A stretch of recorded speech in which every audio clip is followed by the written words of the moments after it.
Without further ado, I've got great privilege to introduce Tim Allen, who within the space, because you know what prisons are like, within the space of actually giving me his biog, his title has changed, and now you have responsibility for the safety team within the national team. So Tim, I'll let you take the stage and open up this presentation from a governor's perspective. Thank you very much. Well, good morning everybody, and I think I'll just start by saying I don't know if anybody's ever tried to turn down an offer from Linda, but for Joel it isn't one of the things you could do.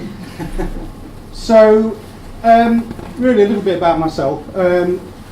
I took over Durham Prison in 2009, and well, I was there for quite a while actually, and during that period I've got lots of experiences I could draw upon, but there's a couple of things that sort of come across sort of my sort of thoughts, and that's really sort of deaths in custody. And in 2009 I had 2 deaths in custody, which was probably drug toxicity, methadone plus illicit use, and that's really shaped my interest in this subject over a number of years. So I was asked to sort of present today to set the scene as to really the complexity of the issue, and to give a sort of operational context and to highlight some of the challenges and risks, and hopefully we can start to identify some opportunities and start a conversation going forward. In terms of the complexity then, it's probably worthwhile just reflecting on what my role is as a prison governor, and then latterly as a prison group director for a period of time. And that is really that we sort of charged with the responsibility of 2 things really. One, protecting the public by keeping those in custody, and then the other one is about rehabilitation, and there's quite a lot that's packed within that. But the rehabilitation element of what we do is incredibly complex, and the interrelationships between the health agenda and some of the drivers for offending is something that we really do sort of, I won't say struggle with, but really have to grapple with and sort of work through those issues. But the other part about rehabilitation is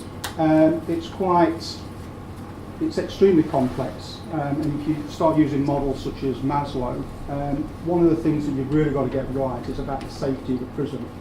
If you haven't got safety and security, then you can't really build upon that to be able to give people the opportunities to address their offending behaviour needs, etc., etc.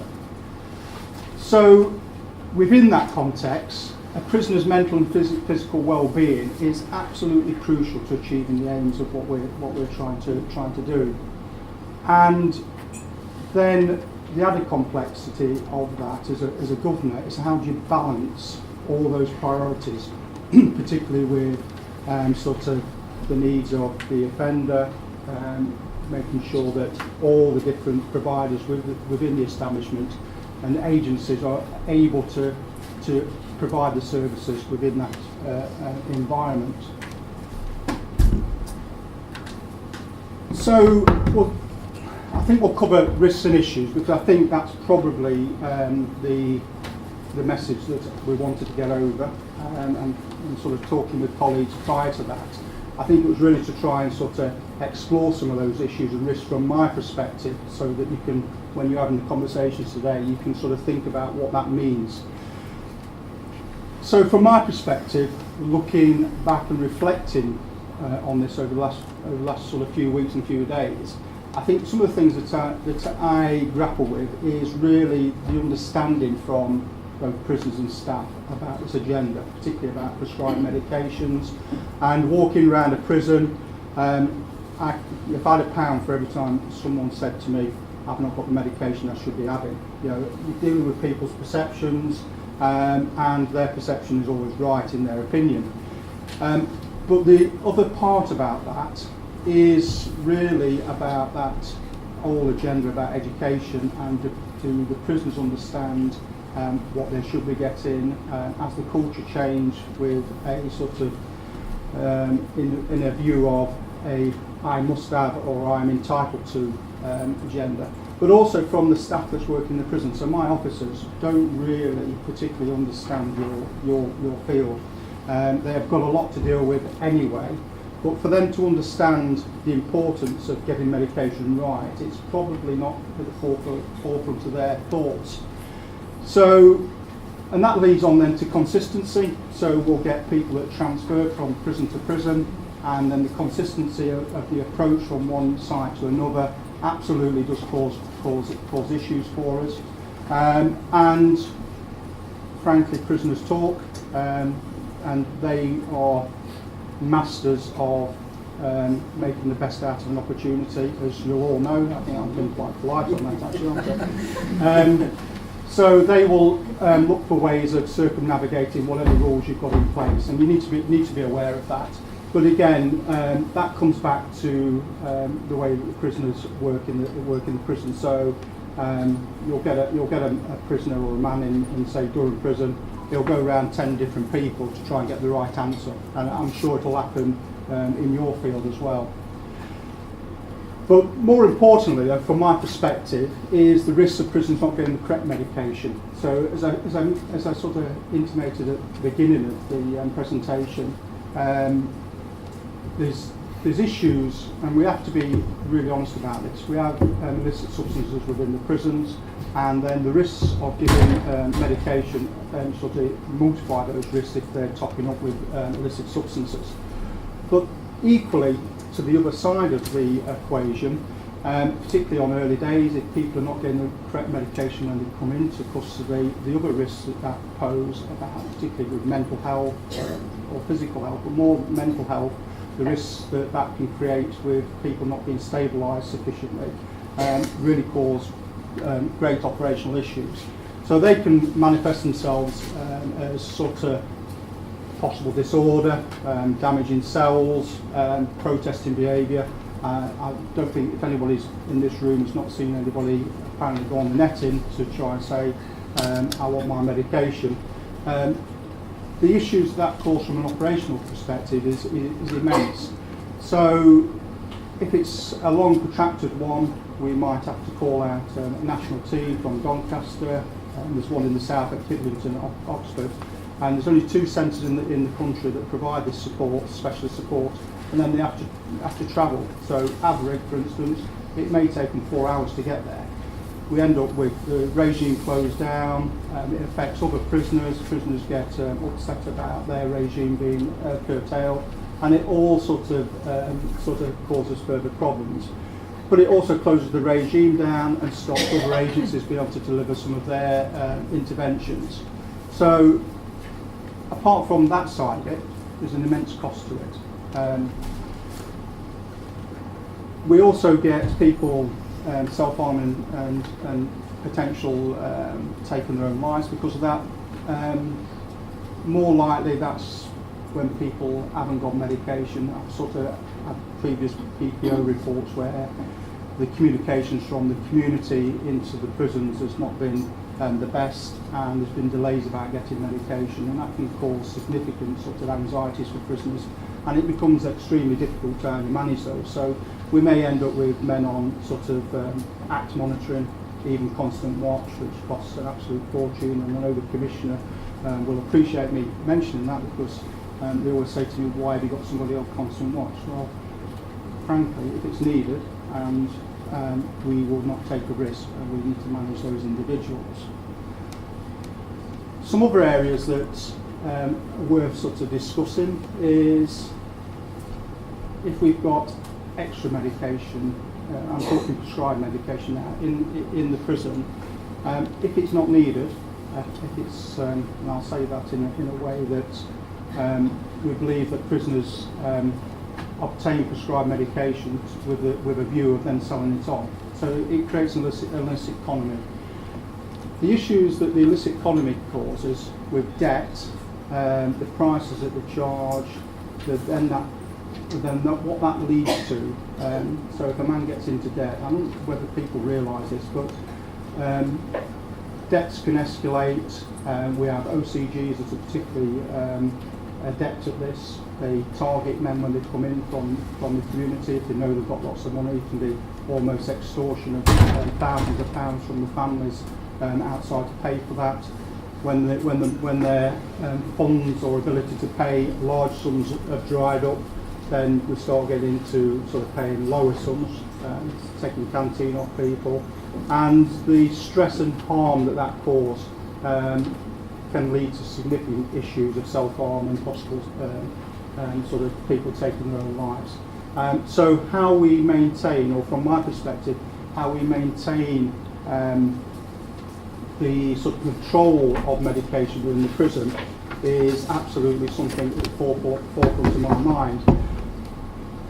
So that then leads on to the next element, is about the dilemma about security of medication. So in possession or sort of supervised sort of consumption. Ideally, we want to maintain as much normality as possible with the men that we're looking after, or obviously with the women and female estate. And we make risk assessments, and we take judgments on who is able to have medication in their possession. But we have to recognise that we do have people that will bully people, take medication off people, and then how do we manage that? And then it sort of all becomes a bit of a spiral. So there's issues about managing that security. I've heard people from my side, well, we should sort of make sure we don't give it in possession. That's quite a common sort of response from functional aides. But in reality, if we give every prescription at the appropriate time at a medication hatch, the prison would grind to a halt. It would be, well, to be honest with you, there's not the resources to be able to do that anyway. And the problems about how that would then impact the rest of the regime, we wouldn't be able to get people to education classes, or and we wouldn't be able to get people sort of working on offending behaviour things. So there's a real dilemma there, and it's sort of something that we grapple with on a day-to-day basis. Also mentioned, obviously, about prison being taken from people, but that whole regime closure is something that we are managing on a day-to-day basis. So, for instance,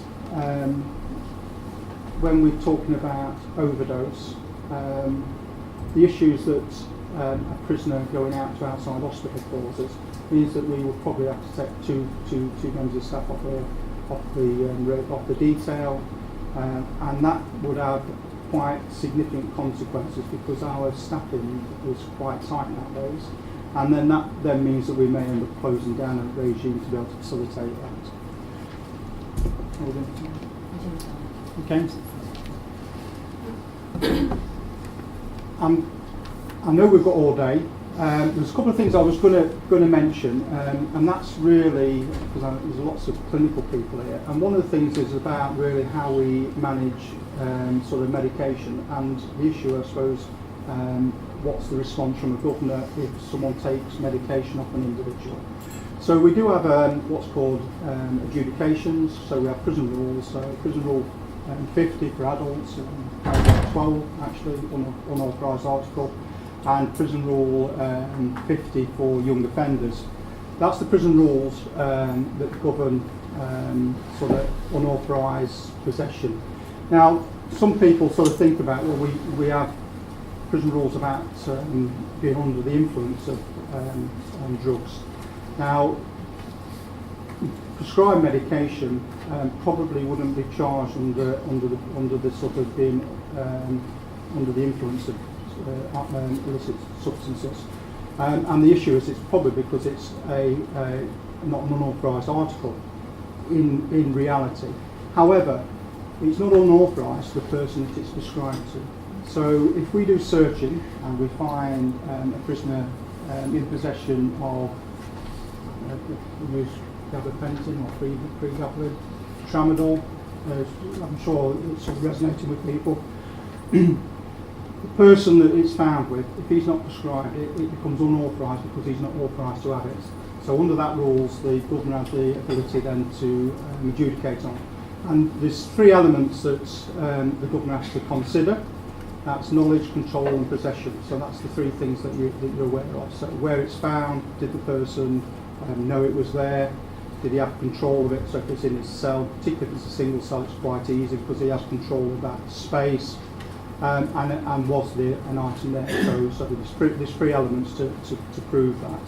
The difficulties tend to happen when you've got people sharing cells, and it becomes a little bit difficult. And the level of proof, it has to be beyond all reasonable doubt. So that's the level of proof for proving that. The responses are, we have the ability to take privileges off people, money, that type of thing. And also we have the ability then to refer it, if we deem it necessary, to the independent adjudicator. And the independent adjudicator is a judge that comes into the prison and then has the ability to give added days if that's deemed appropriate. And again, normally large quantities and or aggravating factors such things as selling prescribed medication and or frequency of being charged with it may be elements why we might put it to a judge to consider. So it's worthwhile people being aware of that. So there is methods for dealing that. But it's also important that we have good governance procedures in place to make sure that wherever possible we can manage the misuse of prescribed medication within the prison. So they're all opportunities to look at. But the clear opportunities, if we get this right, is that we do ensure that men have the treatment that they need. It's very, very important to me that people are stable and that they have the ability to engage in the regime. Two, that we, wherever possible, only give the medication out that we need to give out. That should follow from the fact of the first statement.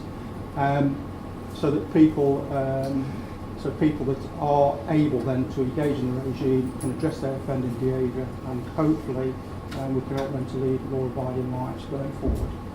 So thank you very much.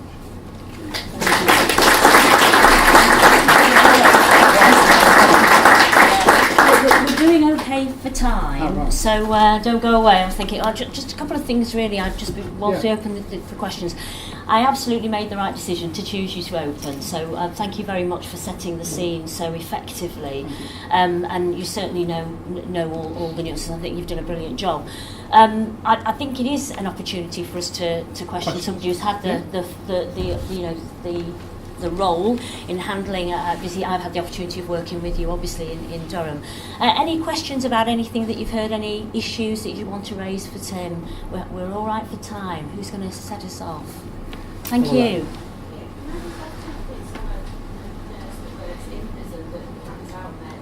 There's a couple of things around medical incompetence and information sharing, because we have that medical incompetence where we can't do certain information. How does that affect prison service when we? Okay, I mean, it's a really good question actually. In terms of from an operational perspective, do I need to know really the intricacies and details of a man's condition? I would say not. Actually, what I would prefer to have is a conversation with a medical professional saying that actually it's really, really important. Mental health is a particularly important one. So when men aren't taking the medication, they become incredibly ill, and then we may end up spiralling into psychotic episodes and may need to transfer people to outside hospital. So I think it's absolutely right that you maintain your medical confidentiality. I don't really want to know that actually. I don't think that's something that any of my staff would want to know. We have a working relationship with the professionals in our establishments, and the fact that a nurse or a doctor is saying it's important that this person comes to this meeting or gets their medication in such and such way, or needs to be observed, or you might want some security put around to make sure that they are given additional support because they may be vulnerable, for risk of medication being taken off them. I think that's sufficient actually, and I think think all I would say is if you have any concerns about that, or you need to raise that, just speak to the governor or head of residence, and we can put things in place. But please ask us for help if you need it. So. And the other last thing is around health checks and oral checks. Yeah. Where do we stand? Because as nurses, face to face, asking to show Yeah. them out often, we're told no. Yeah. Right. Well, actually, you've given them what's called a lawful order. Actually, so as a part of their sort of compact with you about receiving medication, so particularly I suppose Subutex or methadone or something like that. In prison, they're required to comply with reasonable rules, and they don't necessarily have to be written down. Actually, to be fair, so in that sort of situation, I would be saying, actually, I'm giving you, I've asked you a reasonable order to open your mouth. That's required as part of the procedure for that medication. If that person, well, there's probably a couple of steps that I'd go through.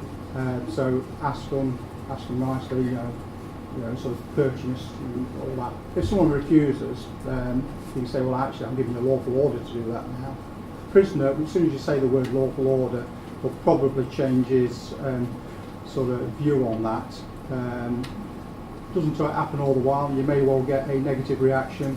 There's a bit about, I'm going to say, hopefully there's a member of staff close by. You could get some support from a sort of officer to be able to reinforce the message that you're saying.